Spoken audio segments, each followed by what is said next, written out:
man, this place has changed so much since I last showed you guys, and I have been a little bit inactive, I'll admit, with the uploads.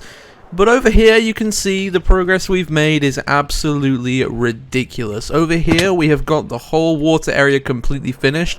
We have the beetroot area completely done, as well as some new buildings over... I'm stuck in the wall. We have some new buildings over here. These two are just smaller houses that, again, haven't been interior'd yet.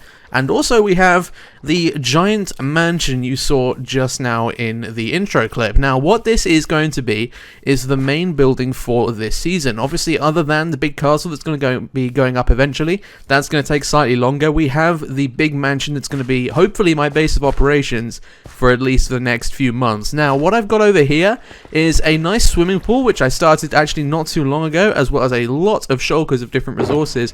I've got a lot of quartz, I've got a lot of polished diorite, I've got a lot of different stone types, and that is because the next project that is going to be coming up is pretty damn big. Now, if any of you have tuned into my streams recently, you will know the project that I've been thinking of is some more terraforming. And that terraforming is slightly more ambitious than you probably would have seen anywhere else. Now, what you've seen over here is the basic start of terraforming.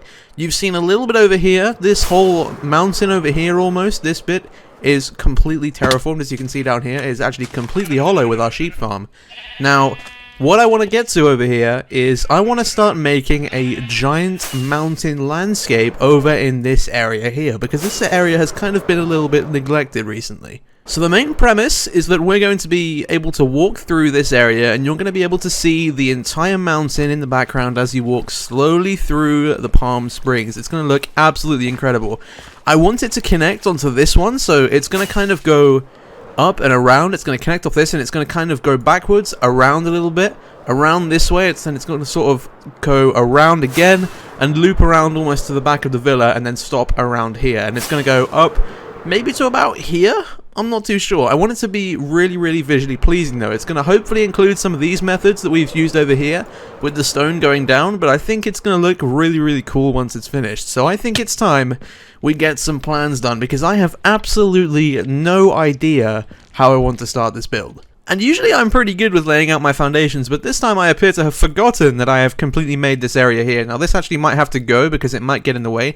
Hopefully I don't have to remove it. I don't want to be getting rid of too much from my builds, but I think what I'm going to do is loop the mountain round this area. So it's going to go from here, it's going to go around, hopefully ignoring this bit, and then connect up to this grass wall up here. So I think it's time we get some more sand, because I think we're going to need a lot of it. And we just get straight to the building, because I really, really want to see how this area is going to turn out once it's finished.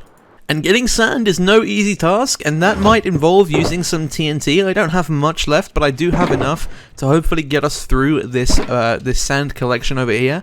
We're going to take some shulkers with us. I think we're going to need maybe 4 or 5 shulkers of it. But I've been told that using TNT to mine sand is actually more efficient than you would have thought. So what I'm going to do is get a flint and steel or some way to light it, and we're going to go and head over to the sand farm or the desert, and we're just going to get as much sand as possible. Okay, I'm just over here getting sand, and I've been told by Fozzen that I shouldn't be near his villager place, which is right there. And I've asked him why, and he said it's because he's moving some villagers at a field, and he doesn't want the zombies killing him. So I'm like, okay, I'm gonna get this sand, and I'm just gonna peace out. I don't want to be interfering with anything that Fozzen has. I know he's got his very, very complicated villager place over there, so I'm just gonna go back all the way over here, and I'm just gonna go and do my own thing. I'm gonna make sure that I'm nowhere near this place, because he's told me not to be, and I don't want to be breaking any of his villagers or getting them killed by zombies or anything. So we're gonna go to the sand farm, and we're just gonna get a little bit more sand instead of using this area. Now, another pretty interesting thing is that I've moved my portal, or I say I have, I mean more Fozzen has, because apparently it was in a more inconvenient place being at the other end, so it's actually been moved from over by Fozzen's portal to over here, which is by my bunker. Now that means that I'm now in the area where the wither skeleton spawner is. Or the farm, sorry, not the spawner. And this whole area has been covered in golden pressure plates. And it is madness. I mean, it's just, like, how do people have the patience to place this many blocks? I don't understand. They are everywhere. Honestly, you can look around, you can go in any cave, anything. It's just covered. I can go up here, above me, into any cave I like, and it will just be full of pressure plates. It's all spawn proofed, and it's absolutely mad. Now, Fozzen has been on this grind with Lily, and I remember seeing Fozzen using his gold farm to get these gold plates, and man, it is insane. Mad respect to the guy for getting this all together. I can't believe that he's actually spent all this time putting these all down. I mean, I would have just lost patience by now.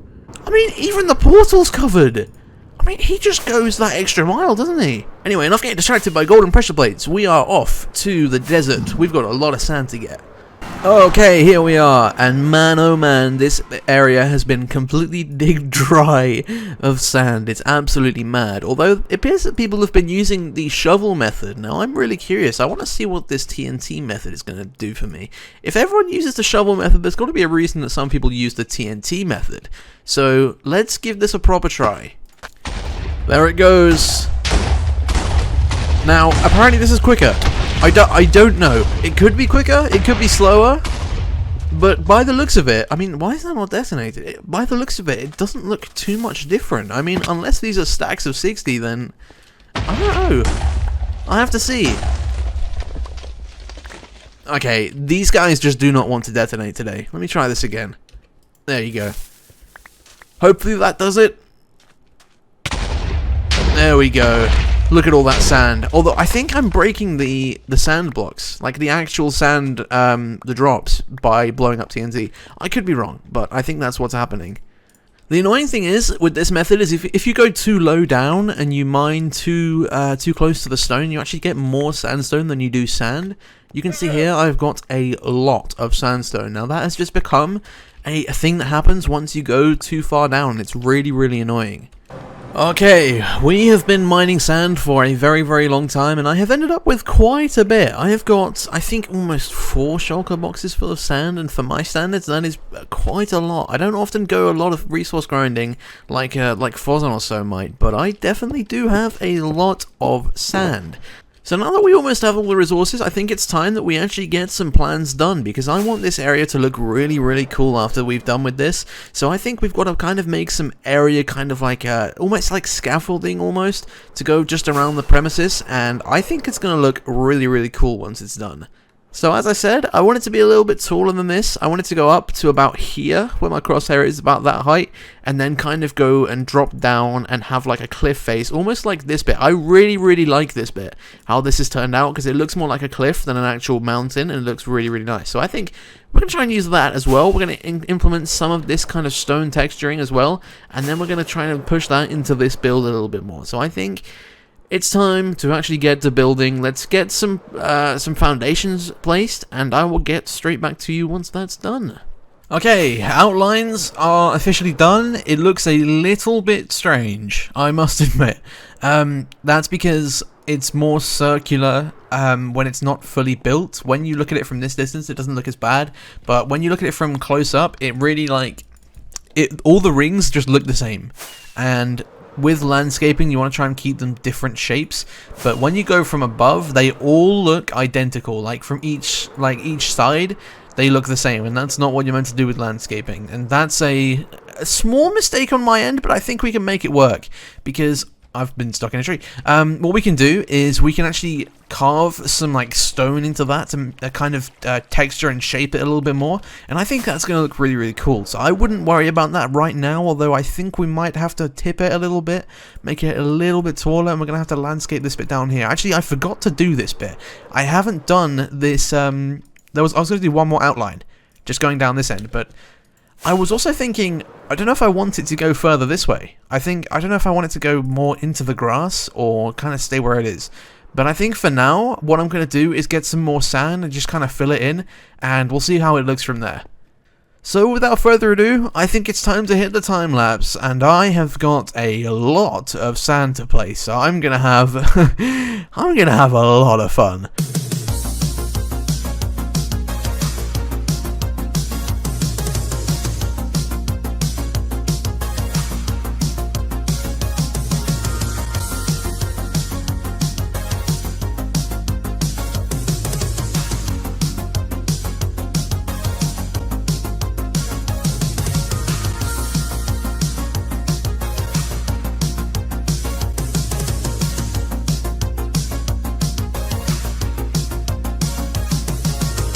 And with that, the whole thing is done. Now, there's been a bit of progress since the time lapse. I have changed a few things up here and added a bit more detail. As you can see up here, I've added a lot more leaves, as well as this big aqueduct going over the top here. And I think it looks really, really...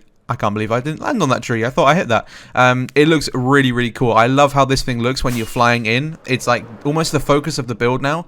It kind of leans over so well, and it just really fits the build really nicely. Also, this pillar is a really different design to what I'm used to. Now, I was really experimenting in the creative world with this. I wasn't sure if I wanted to just continue what these pillars look like over here, but this one I thought was a little bit too hard to kind of implement like that, so I had to make it like double the size, and I think it looks really, really cool. It's got the gold blocks in it, it's got the nice endstone pillars. It looks amazing. I love how this thing has turned out. Now, the other thing I've included is a little bit more detail at the top. You can see there's a lot more trees and sort of leaves going on up here. Up here, I added some more cactus. I've got these. I've got a string above them so they don't grow too much. And I love how this thing looks. Now, I've added a bit more water as well. You can see around here, there's just the odd bit of flowing, a kind of river going down. And it really helps with that theme of the kind of tropical island. And over here, you can see it really, really stands out over here. That area was looking way too plain at the start, so I've now managed to spice that up a little bit with a bit of water. Okay, quick break from the base. I have gone to the raid farm. I've just got to shulk a box of totems quickly. What I'm going to do is just go and restock the totem shop, just because I really want to make sure that we're stocking it up. But also, I think what I'm going to do is get some more advertising going over there, because what I want to do is make sure that everyone knows that this totem shop is open, because I think that 1 diamond per totem is a really, really good price, and I'm really looking forward to seeing how people are gonna come and start buying from here. Okay, here we are, Fozzen's beautiful bookshop, and then we have my wonderful treasure chest down here. Let's see how many people have been buying. Emeralds are still good, and oh my goodness me, that's a lot of totems. Okay, well, let's just get these diamonds. 20 diamonds from the totems. I mean, people seem to be really enjoying these. Okay, let's restock these. 20 diamonds from the totems. I've just restocked it a little bit here, but 20 diamonds from a totem shop is not bad at all. Now, I'm really pleased with how this thing's turning out. The emeralds still haven't gone yet, but I think that no one really has a need for emeralds right now, because no one has a trading system except for Fozzen, and he makes his own emeralds anyway, so they're down there, ready for anyone to buy. But yeah, I haven't actually shown you guys this place yet. So what it is just a giant treasure chest underwater, and it looks really, really, really cool down here. If I go underwater, I've got the conduit effect. There's a conduit just over there, so I can see underwater a bit better. But you can see here, I've got kind of like ruins of the treasure chest kind of like falling off the side, and then we've got like bits of blackstone and stuff as if it's like rotted away. And then we've got the conduit over here with I think there was meant to be, I don't know how there's a totem here. There's a sunken kind of shipwreck almost here. It's like the ship is kind of like broken off down here. And it's kind of like faded away a little bit, and then we've got obviously kelp absolutely everywhere, just to kind of really sell that sea theme. And then I couldn't forget my lovely composter trees. I do that in every single build I have. I just love how these things look, and although it does look a little bit derpy, them being obviously composters on trees, I really like it. I think it looks really, really cool. Okay, we're back at the Palm Springs. Now I'm just renaming a lot of totems. I've been renaming them shopping. Totem shop open at shopping Dist, because I can't fit district, so I just have to do Dist, and hopefully that's enough. Totem shop open at shopping Dist. Ooh. Hopefully this is enough. I've just got to do this one more time, and then we'll actually no, because I'm 9, so we only have 8 others. Okay, this is fine. Yeah, this is good. We can just go. We can just go now. I think this should be enough rockets for us to get around the whole server, but yeah, hopefully this works. I want to make sure that people definitely know it's open, so I don't know how this is going to go, but yeah, let's get to the first base. Okay, we're at Antler's small island. That's the boat that we gave him earlier in the season with some stone materials, and I think what we're going to do is just put it down right here with that. Actually, no, that's not the named one. I need to put it, this one. There we go. Totem shop open at shopping Dist. And yeah, that should be enough for him. That's obviously 2 gold blocks as well. Not that that would probably be too useful, but, you know. There we go. So that's the first bit of advertisement. On to the next base. Okay, next up is Speeve, and oh my goodness me, has he got a big base. Jesus, is this thing big. Now, I don't actually know where to put this. I guess just over at the, over down here. I don't know if he's going to see this, but, let's just do this. I forgot that those are interactable items. There we go. Totem shop open at shopping district. Bang. There we go. He should see this. He's got his storage system. He's got his giant venator. Yeah, hopefully he'll see that. And I guess on to the next base. Quick sleep before we go. Okay, that's 2 down, 4 to go. Next up, we're going to go down this end. I'm going to go to Lily and Sammy's place. So Sammy, I think, is first here. I think this is Sammy's portal. I could be wrong. I don't know if this is the right one.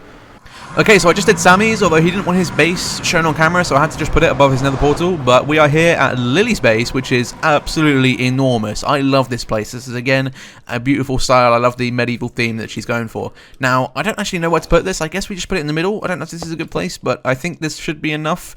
Totem Shop, open at shopping district. There we go. I think she already knows. She's already bought a couple, but I'm just going to put it there anyway. Free totem, I guess. But, yeah, I guess that's, what are we at? 4 out of 4? 4 left? How many have we got left? I think 4 left. Yeah, I think we've got 4 left. Okay, we're here at Star's base. I've already put it down. It's just over there. And oh my goodness me, does this thing look amazing. Look at this portal design. This is awesome. I love this thing. It's almost like the design that I'm going for with my base, but this thing looks awesome. It's like a giant tail for the dragon. I think it's a dragon, some sort of creature. It looks absolutely awesome. But yeah, I think the whole theme that she's going for is really, really cool. So totem placed down there. Now we've got 2 more to go, I think. Okay, we've just done Void. Again, you're going to have to go and look at his videos because I think the people don't want their stuff spoiled in mine. They want it to be in their video. So if you want to go and see Void's base, then go and check out Void Reaper's channel. It should be in the description somewhere. But next up is, I think it's Fozzen. So we need to go and head over to the end. Now, I know that Fozzen doesn't mind his base being shown on camera. So we're going to go and we're going to take a good look at this one because this place seems to change every single time I see it. So I'm really looking forward to seeing how this thing's going to look. Okay, we're over in the end dimension at Fozzen's base, and obviously it's not the biggest thing in the world, but these things take so long to make. Like, this must have taken hours on end to build even just one of these, and let alone 2. Now, Fozzen's base is a bit strange because obviously it's in the end, but also, when there's one person here, you don't get endermen. You don't get endermen. They don't spawn. They just don't spawn. And the reason for that is he's got a mob switch just in that build over there, which means that if one person's over here, the mob cap is actually increased because there is, I think it's zombie villagers in there or something. So yeah, that's how there's no endermen here. But obviously we are here to give him the totem, so let's go over. This is where you throw the items in. You just throw any sorts of items in here and it sorts it out for you. So I think he's going to come here a little bit more often. So what we're just going to do is put it just here, I think. So, Totem Shop open at Shopping District. There we go. So that is, I think that's the last person done. I was going to do Green Fee. He's also on the server, but Green actually, I don't actually know where his base is. So, I don't know where Green's base is, so I'm going to have to leave him for now. And I feel really bad doing it because I want to give him a free totem, but I don't know where his base is, so I was going to ask him, but again, he's pretty busy right now, so I best just leave him alone. And we've spawned at Spawn Island. This is very annoying, but yeah, so that should be them all done, I think. And with all that done, it is time to end up the episode. We have got the mountain finished, we have the totem shop completely restocked, and we have the advertising done. It is time to end up the episode. Thank you all very much for watching this video. If you did enjoy, make sure you hit that subscribe button. I stream usually around 11 PM BST, so if you guys want to check out any of my live streams or any of the Discord links, they will both be in the description down below. But yeah, thank you all very much for watching, and I'll see you all in the next episode.